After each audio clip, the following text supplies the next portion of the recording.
Cookie Cookery here with my Slytherin common room build. I was told that it was unfair to play favorites, so I have to make all 4 houses, which I'm really excited about. I have such a deep love of all of the houses, especially Slytherin has a very special place in my heart. I know that, they get kind of a bad rap because Salazar Slytherin was kind of the worst, and then Voldy was in the house, and lots of Death Eaters. There's a lot of bad connected with Slytherin, and I'm never going to deny that. But there's a lot of good, too. I think ambition and cunning are very good values. We, of course, have Regalis Black, who's, the best, and I think there's a lot of potential in Slytherin that isn't always realized, but I like to think that this house can redeem itself, and I know a lot of really good Slytherins in real life. Some of my closest friends are Slytherins. In fact, I have this very dear friend who's a Slytherin, who, all of her best friends are Hufflepuffs. And I was like, that's a really interesting thing. Why do you think that is? And she's like, Hufflepuffs make the best friends. You guys are loyal, that is your core,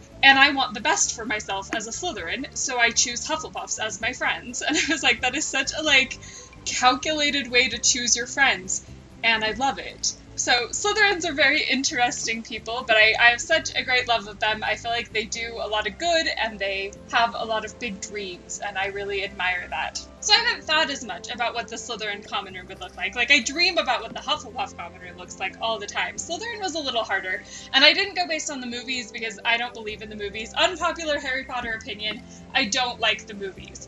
So I turned to the book, and of course in the second book we go to the Slytherin common room, and this is the entire description of the Slytherin common room.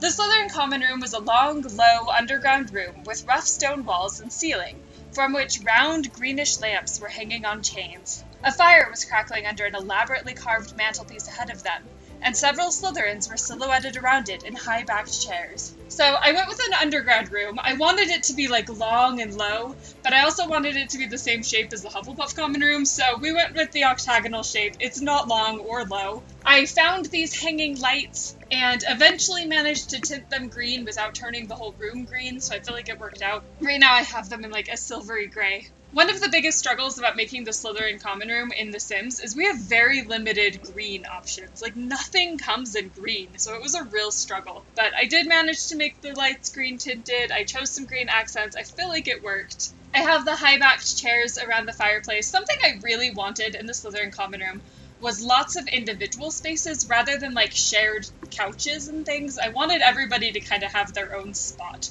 I feel like that's important to Slytherins, having your own space and not always having to share. I do have one couch in here eventually, but I don't know, I felt like the separate chairs just made sense for Slytherins. And also I wanted the high back chairs around the fireplace because that's how it's described. Something else we are also very sadly lacking is anything with a snake on it. I wanted snake something in here so bad. And so far as I know, we don't have anything snake-themed in the entire game.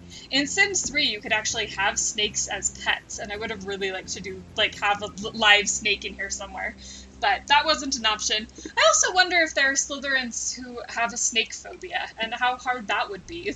You can be ambitious and stuff and be afraid of snakes, so that would be a struggle, and I sympathize with Slytherins with snake phobias. I kind of did the same thing in here that I did in the Hufflepuff common room. Because the Hufflepuff house head is the herbology teacher, we went with a lot of plants. In the Slytherin common room, I went with a lot of potions. We have the cauldron, and I just have potions scattered around, and the pictures on the walls of vials and ingredients. I just feel like potions fit the Slytherin vibe. They're a very subtle branch of magic, something that can kind of control people and be a little disturbing, but also, potions are my favorite branch of magic, so I'm not saying anything bad about it. I'm just saying it is very Slytherin, and I like that.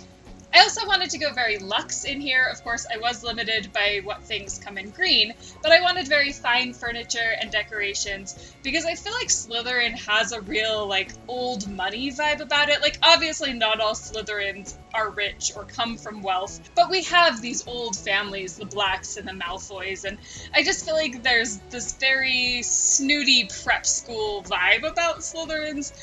I feel like everything I say about Slytherins comes off really negative, and I super love this house. Like, I kind of love that sort of Richie vibe, so I'm not insulting Slytherins, I promise. I was also very much inspired by descriptions of, like, Snape's office, which is why I have these, like, aliens and jars and things like that, because I wanted it to be a little creepy, a little off-putting. I feel like the Slytherin common room would be that way to other people.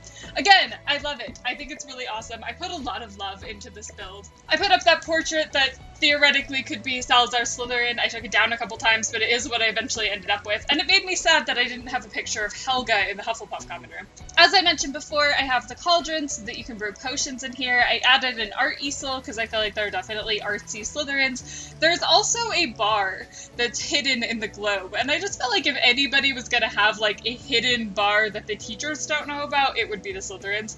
So I really liked the globe/bar in there. I hung up 7 brooms because I felt like the Quidditch team might like show off their brooms, have like a place of honor in the common room. Slytherins definitely take their Quidditch very seriously.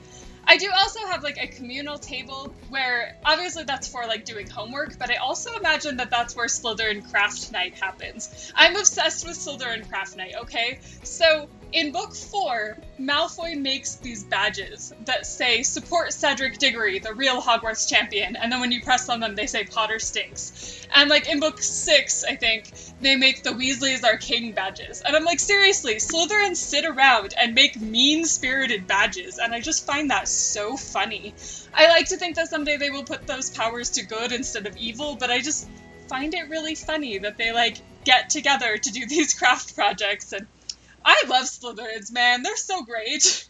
I hung on the wall a cork board that you may have seen earlier. Every house has one of those. That's where, like, announcements go about, like, Quidditch practice and dueling practice and people having chocolate frog hearts to trade and all of Umbridge's announcements, you know, so I made sure to put that in there. We're coming up on the end now. This common room is a lot less cluttered than the Hufflepuff one. I felt like Slytherins would be a little more sparse, a little more refined, but I still had so much fun making this. I have such a deep love of Hogwarts and of Slytherins. Let me know what you thought. Thank you for watching, and I will see you next episode. Bye!